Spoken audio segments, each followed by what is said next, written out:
First of all, I never supported a national ban. I did when I was running for Senate in 2022 talk about setting some minimum national standard. For example, we have a partial birth abortion ban in place in this country at the federal level. I don't think anybody's trying to get rid of that, or at least I hope not, though I know that Democrats have taken a very radical pro-abortion stance.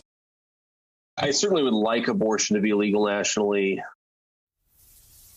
Republican vice presidential candidate J.D. Vance meet Republican Senate candidate J.D. Vance. Joining us now, senior advisor to the Harris-Walz campaign, Ian Sams. He previously served as White House spokesperson for oversight and investigations under the Biden administration. Ian, it's great to have you back on the show.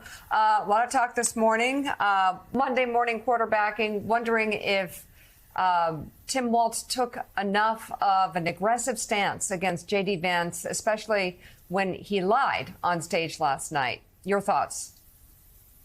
Well, thanks for having me. I think a couple things about this. You know, I was looking last night, middle of the night, about the data that was coming in from the debate.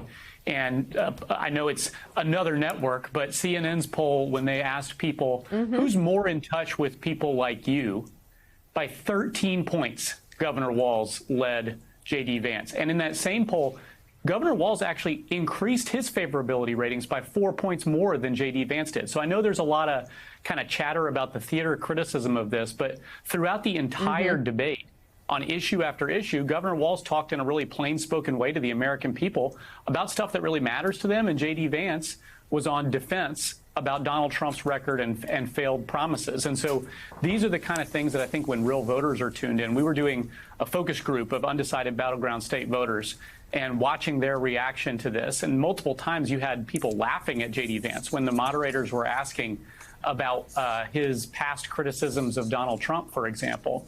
The battleground state voters who were trying to make up their mind in this race were laughing at him. They were really turned off, I think, first and foremost, by that last exchange about January 6th, when Governor Walz asked J.D. Vance squarely to his face, did Donald Trump lose in 2020?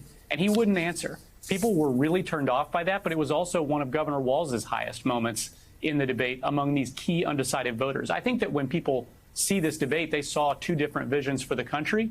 Governor Walz advocating for Kamala Harris's positive vision, and J.D. Vance just defending the sort of chaotic, backward-looking vision of Trump. Well, and it's interesting. We've been showing the CNN poll all morning that shows that Tim Walz's favorability really jumped up to a place where you got, politicians these days, national politicians these days, rarely enjoy the numbers that he enjoys right now. It's a 59 favorable to 22 unfavorable split. J.D. Vance improved his image, but he's still upside down. Also, independents in a Politico poll showing that independents overwhelmingly say Walz won the debate. I'm curious, though, about I'm confused. Maybe you can help me out. Alabama guy. Oh, wait, you're an Alabama. He's an Alabama guy, too. I can make the joke. Okay. So I am confused, though. You have Donald Trump, who brags about terminating Roe in one breath, and then the next breath says he's going to be a protector of women's reproductive rights. And then you've got his running mate, J.D. Vance, saying he doesn't support a national abortion ban. And then there's all this audio and all these interviews where he says he does support a national abortion ban. What answer is correct? Well, in the middle of the debate, Donald Trump went on Truth Social in one of his famous all-caps rants and insisted he would never veto a national abortion ban. And I was struck by that, and I think our campaign was struck by that, because when he was debating Vice President Harris on stage in front of 50, 60, 70 million people who were watching, he was asked 3 times, will you veto a national abortion ban? And he didn't answer.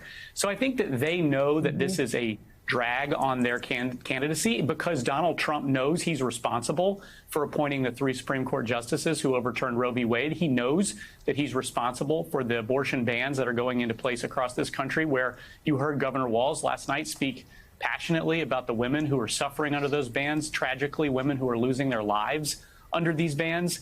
That's the stakes of this election. And I think that when voters are tuned in on this particular issue of reproductive freedom, it's no contest. Vice President Harris is talking about passing a law to restore Roe and signing it. And Donald Trump and J.D. Vance are scrambling to try to make up a position that they have that they think could cobble together enough votes to get through the election. And I think, one thing we also saw last night from Vance, and this issue kind of encapsulates it. He's very proficient at being a chameleon. When you think about the fact that just days ago, he was the one pushing the Springfield lie to demonize communities. And now all of a sudden he's Midwest nice. It's about as fast as when he went from calling Trump Hitler to being Trump's running mate. This is a campaign and a candidacy of Donald Trump and J.D. Vance full of con artists. They're a perfect match on this ticket, and they're trying to sell the country a bill of goods to get themselves through the next 30 days and try to win this election.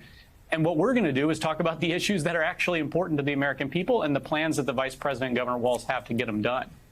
Hi, Ian. It's Jen Psaki. Good to see you.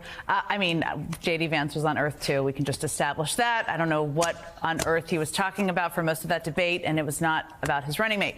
That being said, so there's a month left till the election. It's very easy for us to all sit around here, even those of us who worked on campaigns, to say Tim Walz should be out there all the time. He should be doing more events. He should be doing more interviews. I believe that's true. I think he's a really effective and powerful and impactful communicator. But now that the debate's behind him, he doesn't have to prep for that. What should we expect? I know he was recently in Michigan. Is he going to be campaigning more? Is he going to be doing more local interviews? What should we anticipate? Absolutely, he is. In fact, he's going to go on a much more aggressive blitz for Vice President Harris in the coming days.